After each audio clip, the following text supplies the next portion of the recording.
Hi friends, good morning. Samaveda school વતી હું એજી sir આપ સૌનું સ્વાગત કરું છું। આજે આપણે કાર્બોક્સિલિક એસિડની અંદર જુદી જુદી પ્રક્રિયાઓમાં CO બંધ તૂટવાની પ્રક્રિયા આપણે સમજવાની છે। છેલ્લે આપણે OH બંધ તૂટવાની પ્રક્રિયા સમજ્યા હતા। આજે આપણે CO બંધ તૂટવાની પ્રક્રિયા, રિડક્શન પ્રક્રિયા અને કાર્બોક્સિલિક એસિડના ઉપયોગો આ ત્રણ ટોપિક સમજીને આજે આપણે ચેપ્ટર પૂરું કરવાનું છે। તો અહીંયા આપણે કાર્બોક્સિલિક એસિડમાં CO બંધ તૂટવાની પ્રક્રિયા એવું લખીએ છીએ। CO બંધ તૂટવાની પ્રક્રિયા, કાર્બોક્સિલિક એસિડ એટલે RCOOH COOH। CO બંધ તૂટવાની પ્રક્રિયા કરો એટલે અહીંથી આપણે બંધ તોડવો પડે। એટલે આ બંધ તોડો એટલે તમારે આ આટલું રિલીઝ કરવું પડે। એટલે તમારે યાદ એ રાખવાનું કે કાર્બોક્સિલિક એસિડમાં CO બંધ તૂટે એટલે આ C અને O બંધ તૂટીને પ્રક્રિયાઓ આગળ થશે। એમાં જે પહેલી પ્રક્રિયા છે એ એનહાઇડ્રાઇડની બનાવો। આ પહેલી પ્રક્રિયા છે। તો એનહાઇડ્રાઇડ કેવી રીતે બને? તો ખનિજ એસિડ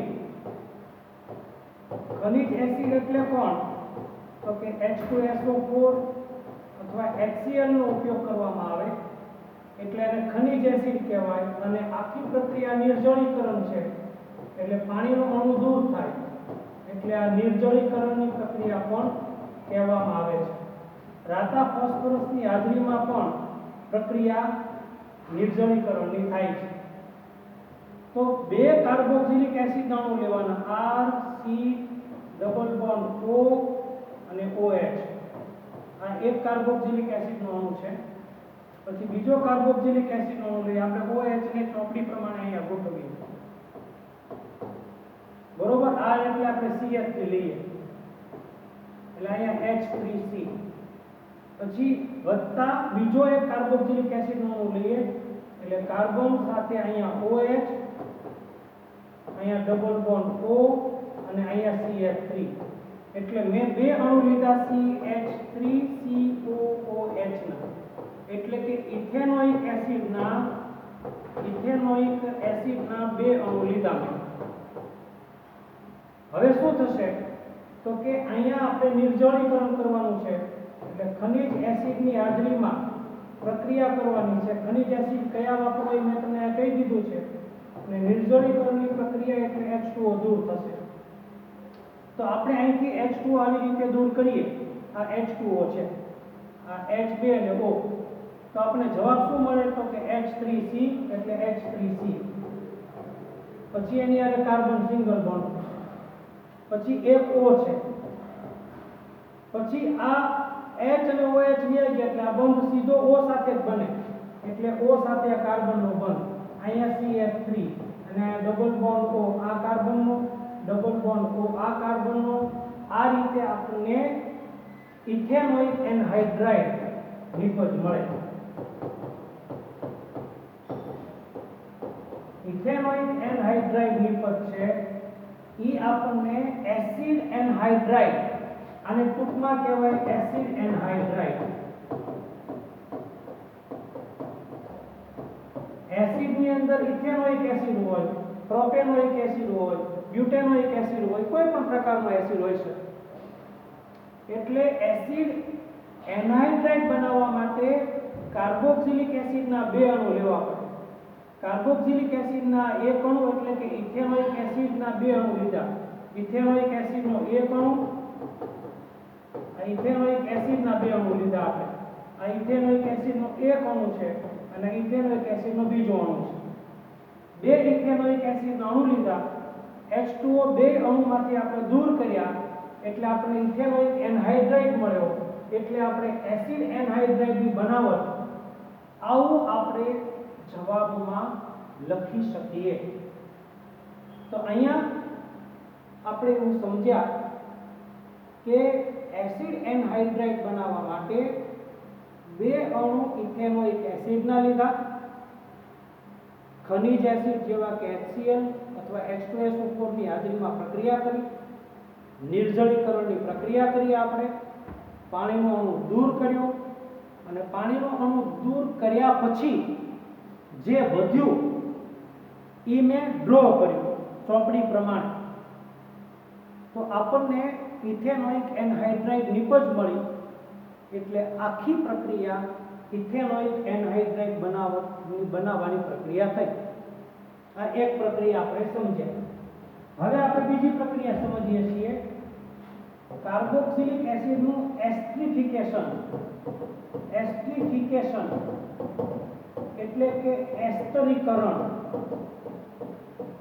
એસ્ટરીફિકેશન એટલે એસ્ટરીફિકેશન ઇંગ્લિશમાં કહેવાય અને એસ્ટરીકરણ ગુજરાતીમાં કહેવાય. કાર્બોક્સિલિક એસિડ માંથી એસ્ટર બનાવવો હોય તો કાર્બોક્સિલિક એસિડની આલ્કોહોલ સાથે પ્રક્રિયા કરવી પડે. એમાં પણ પાણીનો અણુ દૂર થાય છે. એટલે પાણીનો અણુ દૂર જ્યારે પણ કરવો હોય એટલે એની નિર્જલીકરણની પ્રક્રિયા કહેવાય. એમાં પણ ખનિજ એસિડનો ઉપયોગ થાય. એટલે આપણે આલ્કોહોલ લઈએ, સોરી કાર્બોક્સિલિક એસિડ લઈએ, RCOOH, આ કાર્બોક્સિલિક એસિડ. આપણે આલ્કોહોલ લઈએ એટલે ROH લઈએ. તો આપણે કાર્બોક્સિલિક એસિડની આલ્કોહોલ સાથે પ્રક્રિયા કરીએ, ખનિજ એસિડની હાજરીમાં. ખનિજ એસિડ છે ઉદ્દીપક તરીકે લઈએ. ખનિજ એસિડની અંદર આપણે HCl લઈએ, પાણીનો અણુ આપણે દૂર કરશું એટલે -H2O કરીએ. તો અહીંથી આપણે H દૂર કરીએ અને અહીંથી આપણે OH દૂર કરીએ દાખલા તરીકે. તો આપણી પાસે વધે શું? RCOO અને R ડેશ. એટલે આપણી પાસે RCOO અને R ડેશ મળ્યું. આ છે એસ્ટર. આ છે એસ્ટર. ખરેખર તો OH છે એ અહીંથી દૂર થતો હોય ને H અહીંથી દૂર થતો હોય, પણ આપણને પ્રોડક્ટ એસ્ટર મળે એ ખૂબ અગત્યની છે. આપણે R તરીકે CH3 લઈએ, COH લઈએ, ઉદાહરણ લઈએ. આ છે ઇથેનોઇક એસિડ. આ છે ઇથેનોઇક એસિડ. એની પ્રક્રિયા આપણે મિથેનોલ સાથે કરીએ, CH3OH સાથે કરીએ. આ છે મિથેનોલ. બરોબર? તો અહીંથી આપણે OH દૂર કરીએ અને અહીંથી આપણે H દૂર કરીએ. તો આપણી પાસે વધે શું? તો કે આ ખનિજ એસિડ. આ ખનિજ એસિડની હાજરીમાં પ્રક્રિયા થાય. તો RCOOCH3 એટલે R એટલે CH3, CH3CO પછી OCH3, આ OCH3, આ મિથાઇલ ઇથેનોઇડ છે એટલે એનું નામ થાય મિથાઇલ ઇથેનોઇડ. ખરેખર અહીંથી OH દૂર થાય છે અને અહીંથી H દૂર થાય છે. આવી રીતે આખી પ્રક્રિયા કરી એટલે મેં આમાંથી OH દૂર કર્યો અને આમાંથી H દૂર કર્યો, વધ્યું CH3CO, CH3CO અને વધ્યું OCH3. આ OCH3 ની હારે જોડી દીધું એટલે મને મિથાઇલ ઇથેનોઇડ મળ્યું. તો જ્યારે કાર્બોક્સિલિક એસિડનું એસ્ટરીફિકેશન કરવું હોય એટલે કે એસ્ટરીકરણ કરવું હોય તો તમારે પ્રક્રિયા આલ્કોહોલ સાથે કરવી પડે. આની તમને ચોપડીમાં મિકેનિઝમ આપ્યું છે, આની ક્રિયાવિધિ આપ્યું છે. એ ક્રિયાવિધિ શું બતાવે છે? હું ક્રિયાવિધિના સ્ટેપ લખું છું અને ક્રિયાવિધિના સ્ટેપને આપણે વર્ણનમાં બોલીએ એટલે તમારે વર્ણન યાદ નહીં રાખવાનું, તમારે ક્રિયાવિધિના સ્ટેપ યાદ રાખવાના.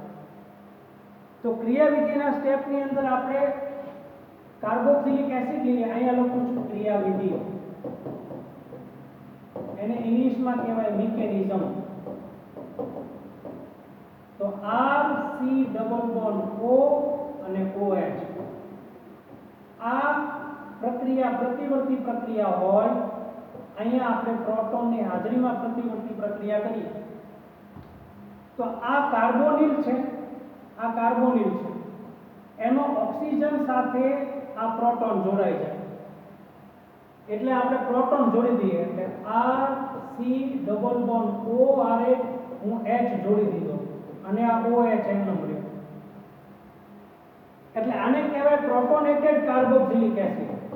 પ્રોટોનેટેડ કાર્બોક્સિલિક એસિડ. ચોપડીમાં આપ્યું નથી પ્રોટોનેટેડ કાર્બોક્સિલિક એસિડ, એવું ચોપડીમાં આપ્યું નથી, પણ આપણે એને પ્રોટોનેટેડ કાર્બોક્સિલિક એસિડ કહીએ છીએ કારણ કે કાર્બોક્સિલિક એસિડમાં પ્રોટોન ઉમેરવાનું. જેવો આ પ્રોટોનેટેડ કાર્બોક્સિલિક એસિડ થાય એટલે આ જે કાર્બન છે એ કાર્બન આલ્કોહોલને કેન્દ્રાનુરાગી પ્રક્રિયા આલ્કોહોલને એની તરફ આકર્ષે એટલે આપણને સમચતુષ્ફલકીય મધ્યમવર્તી સંયોજન મળે. એટલે આની પ્રક્રિયા પ્રતિવર્તી પ્રક્રિયા છે. મારે R-OH સાથે કરવાનું. આ R-OH કોની તરફ આકર્ષાય તો કે કાર્બન સાથે આકર્ષાય એટલે મારે કાર્બન સાથે R-OH જોડી દેવાનું. આવો મારે જવાબ લખવાનો છે. એટલે હવે હું જવાબ લખું છું R C અહીંયા OH લખું છું, સિંગલ બોન્ડ પર નાખું છું કારણ કે મારે કાર્બન સાથે આ ચોથો ક્રિયાશીલ સમૂહ જોડવાનો છે. એટલે અહીંયા લખું છું O, આ પહેલા લખ્યું, પછી અહીંયા લખું છું R અને અહીંયા લખું છું H. એટલે મેં OH અને R જોડ્યો, OH અને R ડેશ જોડ્યો. આ OH તો છે એમ રાખ્યો. આવું તમને ચોપડીમાં આપ્યું છે. એટલે અહીંયા કાર્બનની ચાર સંયોજકતા જો ચાર બંધ બતાય છે. એટલે આ છે સમચતુષ્ફલકીય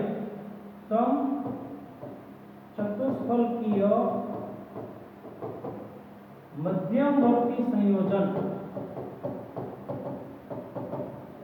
હવે આ પ્રોટોનને મારે અહીંયા લઈ લેવાનો છે. એટલે આને કહેવાય પ્રોટોન સ્થાનાંતર. એટલે હવે હું કરું છું પ્રોટોન સ્થાનાંતર.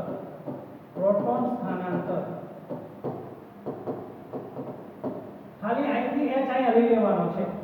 એટલે હવે બાકીનું બધું એમનું રાખવાનું. R એમનું, C આરે OH એમનું, પછી આ C આરે OH એમનું, પછી આ H પાસે આવી ગયો એટલે અહીંયા O અને R ડેશ વધે અને આ H આવી ગયો અહીંયા. એટલે મેં આ H છે એ પ્રોટોન તરીકે છૂટો પડે પોતાનો બંધ મૂકીને એટલે H અહીંયા આવી ગયો. હવે તમારે ફાયદો શું થયો તો કે આમાંથી આ OH2 એટલે શું? OH2 એટલે H2O કહેવાય. આ OH2 છે. આ OH2 ને ખરેખર શું કહેવાય? H2O. એટલે આનું મારે નિર્જલીકરણ કરવાનું. એટલે પાણીનો અણુ દૂર કરવાનો. એટલે -H2O કરું. તો H2O કરવું એટલે વધે શું મારી પાસે? તો કે R વધે, C આરે OH વધે, પછી અહીંયા C ડબલ બોન્ડ O અને R થઈ જાય, R ડેશ. કારણ કે પછી મારે સંયોજકતા ચાર બતાવવા માટે શું કરવું પડે તો કે આ કાર્બન ઓક્સિજનની બે સંયોજકતા બતાવવી પડે. એટલે કાર્બનની ચાર સંયોજકતા થઈ ગઈ. કાર્બનની આ R આરે 1, પછી આ 2 ને 3 ને 4. આ ચાર સંયોજકતા આપણે આવી રીતે બતાવીશું. હવે મારે એસ્ટર બનાવવો હોય તો એસ્ટરનું સૂત્ર શું છે તો કે એસ્ટરનું સૂત્ર છે RCOOR ડેશ. આ એસ્ટરનું સૂત્ર છે. એટલે RCOOR ડેશ એટલે મારે H ને દૂર કરવાનું. H એટલે પ્રોટોનને હું દૂર કરું. એટલે પ્રોટોનને મેં દૂર કર્યો એટલે મારી પાસે RCOOR ડેશ આવી ગયું. આને કહેવાય એસ્ટર. હવે ખરેખર શું થયું તો કે અહીંયા મેં H+ પહેલા ઉમેર્યો અને પછી મેં આલ્કોહોલ ઉમેર્યો. તો આલ્કોહોલ ઉમેરેલો જવાબ અને H ઉમેરેલો જવાબ બેલેન્સ કરો એટલે તમને એસ્ટર જવાબ મળી જાય. આલ્કોહોલનો OH ગયો અને H ઉમેરેલો ગયો એટલે આખી પ્રક્રિયાની અંદર -H2O ગયો. આ આખી પ્રક્રિયામાં -H2O આપણે અગાઉ હમણાં જ તે H2O દૂર કરી અને ખનિજ એસિડમાંથી ખનિજ એસિડની હાજરીમાં કાર્બોક્સિલિક એસિડ અને આલ્કોહોલની પ્રક્રિયા કરવી. જો આ ફરીથી લખો RCOOH +R-OH. આખી પ્રક્રિયામાં આપણે દૂર શું કર્યું અહીંથી આ OH અહીંથી આપણે H દૂર કર્યો હતો અને અહીંથી આપણે OH દૂર કર્યો. તો આખી પ્રક્રિયામાં દૂર શું થાય તો H2O. એટલે આપણે H2O દૂર કર્યો એટલે -H2O કરીએ, આ ખનિજ એસિડની હાજરીમાં પ્રક્રિયા કરી હતી એટલે આપણને જવાબ મળે RCOOR'. તો તમે એવું વિચારો કે તમે જ્યારે આ ખનિજ એસિડ એટલે કે કાર્બોક્સિલિક એસિડની પ્રક્રિયામાં આલ્કોહોલ સાથે કાર્બોક્સિલિક એસિડની પ્રક્રિયા કરો છો એટલે આલ્કોહોલનો OH જાય અને કાર્બોક્સિલિક એસિડનો H જાય એટલે ટોટલ પાણીનો અણુ દૂર થાય અને આખો પાણીનો અણુ દૂર થાય એટલે તમને એસ્ટર મળે. મિકેનિઝમના સ્ટેપની અંદર તમારે યાદ રાખવાનું કે સૌથી પહેલા કાર્બોક્સિલિક એસિડ લખવાનું, પ્રોટોન સાથે પ્રક્રિયા કરવાની, પ્રોટોન O સાથે જોડી દેવાનો એટલે આ O છે એ પ્રોટોનેટેડ O થઈ જાય અને આ કાર્બન છે એ આલ્કોહોલને કેન્દ્રનુરાગી પ્રક્રિયકને આકર્ષે એટલે આ કાર્બન સાથે OH જોડી દેવાનો એટલે કાર્બનની 4 સંયોજકતા થઈ જાય એટલે સમચતુષ્ફલકીય મધ્યવર્તી સંયોજન થઈ જાય. પછી H ને અહીંયા ટ્રાન્સફર કરવાનો એટલે પ્રોટોન ટ્રાન્સફર કર્યું એટલે H અહીંયા આવી ગયો, આ H2O થઈ ગયો, આ H2O ને દૂર કરો એટલે આપણી પાસે આવો જવાબ મળે. આવા જવાબમાં ખાલી એક એસ્ટરમાં એક H વધારે છે એ એક H ને તમે દૂર કરી નાખો એટલે એસ્ટર મળી જાય. આવું ચોપડીમાં વર્ણન છે. કોઈ દિવસ વર્ણન પાકું ન કરે, પ્રક્રિયા જ પાકી કરાય. પ્રક્રિયા પાકી કરો એટલે ઓટોમેટિક તમને એનું વર્ણન છે એ યાદ આવી જાય. એટલે આ આખી એની મિકેનિઝમ છે જે મિકેનિઝમ આપણે સમજ્યા. હવેનો જે નેક્સ્ટ સ્ટેપ છે આપણે કયો ટોપિક છે નેક્સ્ટ સ્ટેપમાં એ ખાલી જોઈ લઈએ. તો કાર્બોક્સિલિક એસિડની પ્રક્રિયા જેમ આલ્કોહોલ સાથે PCl3 સાથે કરી હતી, PCl5 સાથે કરી હતી અને થાયોનિલ ક્લોરાઇડ સાથે પ્રક્રિયા કરી હતી એ જ પ્રક્રિયા કાર્બોક્સિલિક એસિડમાં કરવાની છે. તો અહીંયા કાર્બોક્સિલિક એસિડની PCl5 સાથે પ્રક્રિયા, PCl3 સાથે પ્રક્રિયા અને થાયોનિલ ક્લોરાઇડ Sl2 સાથે પ્રક્રિયા કરવામાં આવે રાતા ફોસ્ફરસની હાજરીમાં. તો તમને આ કાર્બોક્સિલિક એસિડ RCOOH છે એમાંથી OH ની જગ્યાએ ક્લોરીન જોડાઈ જશે એટલે તમને જવાબ મળી જશે RCOCl. Acyl chloride, ethanoyl chloride, propanoyl chloride, butanoyl chloride, acyl chloride તમને નિપજ મળે. તો અહીંયા આપણે RCOOH લઈએ. આ એટલે આપણે CH લઈએ, ઉદાહરણ લઈએ CH3COOH આ ઇથેનોઇક એસિડ.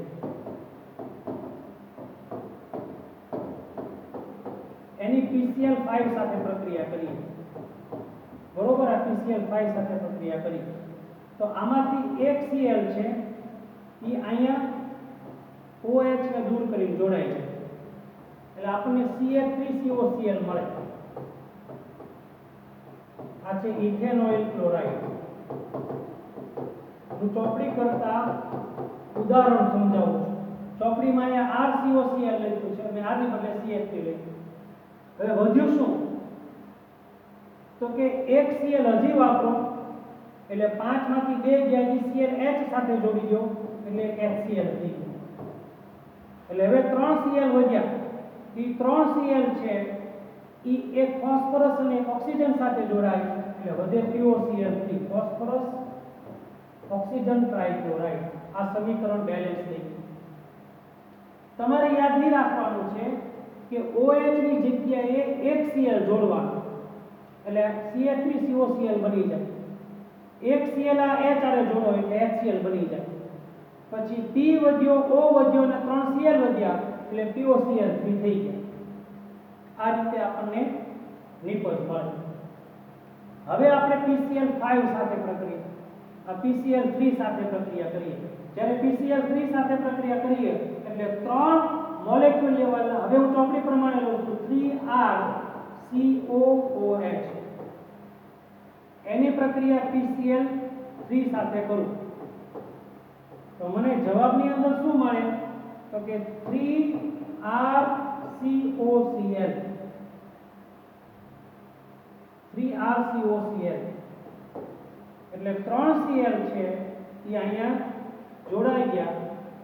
3 3 OH ગયા, OH આગળ 3 છે, 3 OH છે અને એક P વધ્યા એટલે H3PO3 બને. 3 OH અને P H3PO3 ફોસ્ફોરિક એસિડ. તો અહીંયા ફોસ્ફોરસ એસિડ છે, H3PO4 એટલે ફોસ્ફોરિક એસિડ અને H3PO3 એટલે ફોસ્ફોરસ એસિડ.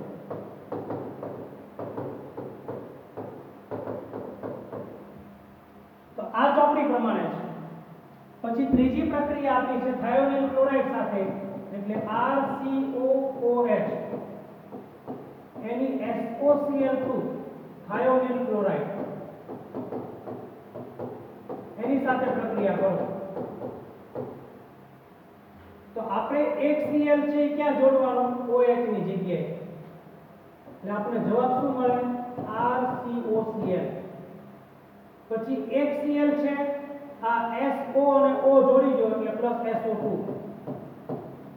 અને એક Cl માં જો H આરે જોડી દો એટલે પ્લસ HCl. આ બે વાયુ સ્વરૂપે છે. આગળ આપણે આલ્કોહોલમાં એવું જોયું હતું કે આલ્કોહોલની થાયોનિલ ક્લોરાઇડ સાથે પ્રક્રિયા કરવામાં આવે તો તમને પ્યોર નિપજ મળે. એનું કારણ એ છે કે એની સાથે મળતી બે ઉપનિપજ સલ્ફર ડાયોક્સાઇડ અને હાઇડ્રોક્લોરિક એસિડ વાયુ સ્વરૂપે છે જેને તમે નિપજમાંથી સરળતાથી દૂર કરી શકો. એટલે આપણને આ એસાઇલ ક્લોરાઇડ છે એ પ્યોર મળે. ત્રણ પ્રક્રિયાઓ જે આલ્કોહોલની આપેલી હતી, ROH સાથે હતી, ROH + PCl5, ROH + PCl3, ROH + SOCl2, એ ત્રણે ત્રણ પ્રક્રિયાઓ અહીંયા રિપીટ થઈ. આલ્કોહોલ ફિનોલ ઇથર ચેપ્ટરની અંદર આ ત્રણ પ્રક્રિયા આપી એ રિપીટ થઈ છે અને આલ્કોહોલની જગ્યાએ કાર્બોક્સિલિક એસિડ બનાવ્યો છે. આ ખરેખર પ્રક્રિયા તો CO બંધ તૂટવાની છે. જો RC≡O અને OH. હવે CO તૂટવાની પ્રક્રિયા, CO બંધ તૂટવાની પ્રક્રિયા કેવી રીતે થઈ? તો કે આપણે OH છૂટો પાડીએ છીએ તો OH કોની હારે જોડાયેલો છે? આ O કોની હારે જોડાયેલો છે? કાર્બન સાથે. એટલે ખરેખર પ્રક્રિયા કેવી થઈ? CO બંધ તૂટવાની. એટલે કાર્બોક્સિલિક એસિડમાંથી આપણે OH જ દૂર કરવાનો. એટલે પ્રક્રિયા CO બંધ તૂટવાની થાય. તો આ ત્રણે ત્રણ પ્રક્રિયા જે આપણે આલ્કોહોલ ફિનોલ ઇથર ચેપ્ટરમાં ભણ્યા હતા એ ત્રણે ત્રણ પ્રક્રિયા અહીંયા રિપીટ થઈ. હવે નેક્સ્ટ જે આપણે પ્રક્રિયા જોવાની છે એ પ્રક્રિયાની અંદર એમોનિયા સાથે પ્રક્રિયા કરવામાં આવે છે ઊંચા તાપમાને. એટલે કાર્બોક્સિલિક એસિડની એમોનિયા સાથે પ્રક્રિયા કરો એટલે આ લખું છું એમોનિયા સાથે પ્રક્રિયા. નેક્સ્ટ તો RCOOH એની પ્રક્રિયા એમોનિયા સાથે કરો અથવા તો CH3COH લ્યો, ઇથેનોઇક એસિડ.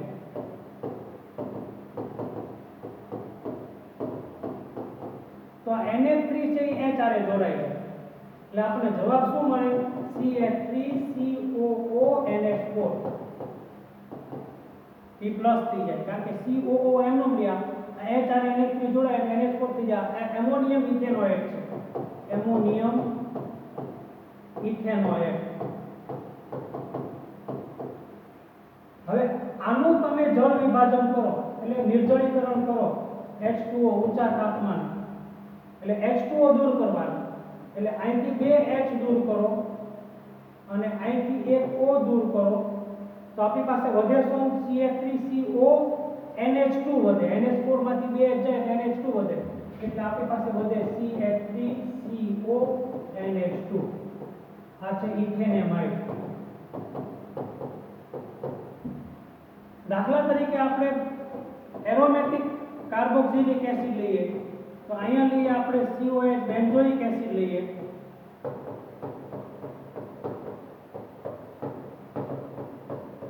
એની પ્રક્રિયા એમોનિયા સાથે કરીએ તો એમોનિયા અહીંયા H સાથે જોડાઈ જાય એટલે આપણને આવો જવાબ મળે COONH4. આ એમોનિયમ બેન્ઝોએટ છે. આ એમોનિયમ અને આ બેન્ઝોએટ. તો અહીં લખું છું એમોનિયમ બેન્ઝોએટ.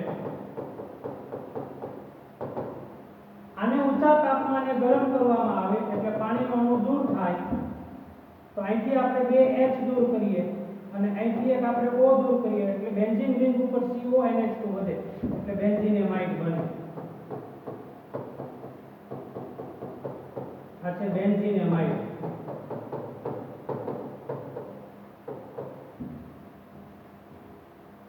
આ રીતે તમે એરોમેટિક વલય ઉપર પણ એમોનોલિસિસ કરી શકો અને તમને એમોનિયમ એરોમેટિક એસ્ટર મળે, એમાંથી H2O દૂર કરો એટલે બેન્ઝીનેમાઇડ મળે.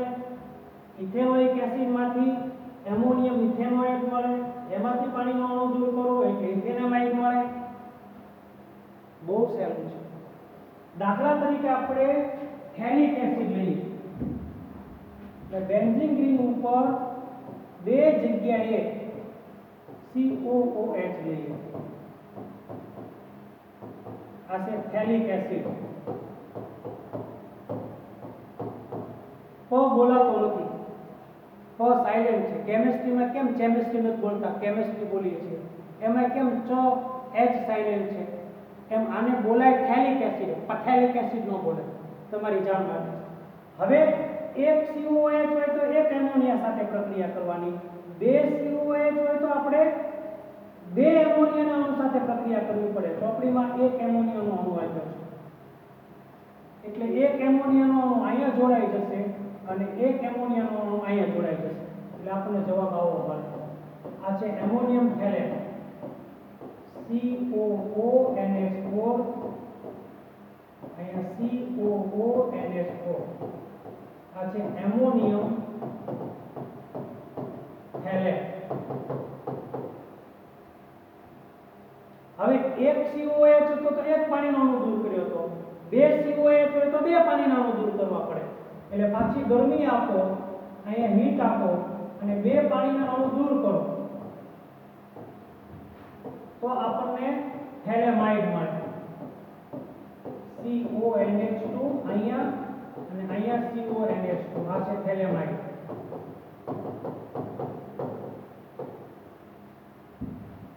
હવે આમાંથી તમે એમોનિયાનો અણુ દૂર કરો -NH3, એક એમોનિયાનો અણુ દૂર કરો એટલે આપણને થેલિમાઇડ મળે. Benzene ring C double bond O, benzene ring C double bond O અને અહીંયા NH મૂકી દો. આ છે થેલિમાઇડ.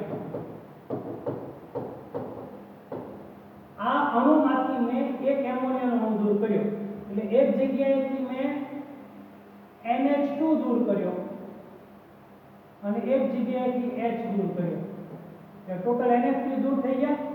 એટલે મારી પાસે શું વધ્યું તો કે CO વધ્યો. આ CO એક H અહીંથી ગયો એટલે NH વધ્યું. આ તો NH2 આપણે કાઢી નાખીએ અને અહીંથી એક H કાઢીએ એટલે NH3 વહી ગયા, અહીંથી NH2 વહી ગયા એટલે CO વધ્યું. પછી અહીંથી એક H ગયો એટલે NH વધે અને CO તો એમનો એટલે C double bond O, C double bond O, C double bond O, C double bond O અને NH2 માંથી H કાઢ્યો એટલે NH વધે. સમજવાની દ્રષ્ટિએ જેઈ નીટ માટે આ પ્રક્રિયા ખૂબ જ અગત્યની છે. થેલિક એસિડ અને બેન્ઝીન 1,2 ડાયકાર્બોક્સિલિક એસિડ કહેવાય. Benzene 1,2 dicarboxylic acid. પહેલા અને બીજા સ્થાને COH છે. આ બેન્ઝીન 1,2 COH અને ડાયકાર્બોક્સિલિક એસિડ બે વખત કાર્બોક્સિલિક એસિડ છે. તો આ રીતે એક COH હોય તો એક પાણીનો અણુ દૂર થાય, એક એમોનિયા સાથે પ્રક્રિયા કરવાની. બે COH હોય તો બે એમોનિયા સાથે પ્રક્રિયા કરવાની અને બે પાણીના અણુ દૂર કરો તો તમને સમીકરણ ચોપડીનું સમજાય. તો એ બેલેન્સ ઇક્વેશન કહેવાય. તો હંમેશા ઇક્વેશન બેલેન્સ કરીને ચેક કરી લેવાનું કે તમે જે સમજો છો એ બરોબર છે. તો આ આપણે અગત્યની પ્રક્રિયા જોઈ, થેલેમાઇડ અને થેલિક એસિડની પ્રક્રિયા. હવે આપણે સમજીએ છીએ એ આલ્કોહોલ કાર્બોક્સિલિક એસિડમાં થતી રિડક્શન પ્રક્રિયાઓ. તો હવે આપણે કાર્બોક્સિલિક એસિડનું રિડક્શન સમજીએ છીએ. કાર્બોક્સિલિક એસિડનું રિડક્શન RCH RCOOH છે. એનું રિડક્શન કરવા માટે લિથિયમ એલ્યુમિનિયમ હાઇડ્રાઇડનો ઉપયોગ કરવો પડે અથવા તો ડાયબોરેનનો ઉપયોગ કરવો પડે. સોડિયમ બોરોહાઇડ્રાઇડનો ઉપયોગ થતો નથી, ખાસ યાદ રાખવાનું. કાર્બોક્સિલિક એસિડનું રૂપાંતરણ પ્રાથમિક આલ્કોહોલમાં થાય, RCH2OH માં થાય. એટલે R તો છે જ તે, પણ COH નું રૂપાંતર એ CH2OH માં કરવાનું. એટલે કે તમારે એનું રૂપાંતરણ એ પ્રાથમિક આલ્કોહોલમાં કરવાનું. સમીકરણની અંદર તમારે આને બેલેન્સ કરવા માટે અહીંયા H2 સાથે પ્રક્રિયા કરો અને અહીંયા H2O બાદ કરો. એટલે 2H2 સાથે પ્રક્રિયા કરો અને H2O બાદ કરો એટલે સમીકરણ બેલેન્સ થઈ જાય. તો આપણી જવાબ આવી જશે RCH2OH. પ્રશ્નની અંદર 4H અહીંયા 1H આ 5H છે પ્રશ્નની અંદર. જવાબમાં 3H આવ્યા અને 2H દૂર કર્યા એટલે 5H થઈ ગયા. આ જવાબ સમજો તમે. અહીંયા આ -2H2O ની બદલે અહીંયા +2H2O કરી નાખો એટલે તમને સમજાઈ જશે +H2O. હવે તમે પ્રશ્ન અને જવાબ તમે જુઓ તો આપણે રિડક્શન કરીએ 2H2 દ્વારા, બરોબર? આ રિડક્શન પ્રક્રિયા છે. તો 2H2 ઉમેરીએ તો આપણે જવાબની અંદર RCH2OH H2O કરીએ તો ઇક્વેશન બેલેન્સ થઈ જાય. જો R1 R1 carbon 1 carbon 1 H અહીંયા 1 છે અને ટોટલ 4 5 છે. અહીંયા 2H અને 3H અને 2H આ 5H. ઓક્સિજન 2 છે, ઓક્સિજન 1 અને ઓક્સિજન 2. આવી રીતે તમે બેલેન્સ સમીકરણ લખો. રિડક્શન કરવા માટે લિથિયમ એલ્યુમિનિયમ હાઇડ્રાઇડનો ઉપયોગ થાય છે, ડાયબોરેનનો ઉપયોગ થાય છે, સોડિયમ બોરોહાઇડ્રાઇડનો ઉપયોગ થઈ શકતો નથી. ખાસ તમને ચોપડીમાં વર્ણનમાં કીધું છે. એટલે સોડિયમ બોરોહાઇડ્રાઇડનો ઉપયોગ કરી અને તમારે એનું રિડક્શન કરવાનું નથી, એ તમે ખાસ યાદ રાખજો. પછી આપણે કાર્બોક્સિલિક એસિડના આલ્ફા હાઇડ્રોજનનું વિસ્થાપન કરવાનું X દ્વારા, એટલે ક્લોરીન અને બ્રોમિન દ્વારા. એટલે એવો કાર્બોક્સિલિક એસિડ લેવાનો કે જેમાં આલ્ફા હાઇડ્રોજન હોય. એટલે તમારે ઉદાહરણ લેવું પડે RCH2COOH. આ ક્રિયાશીલ સમૂહ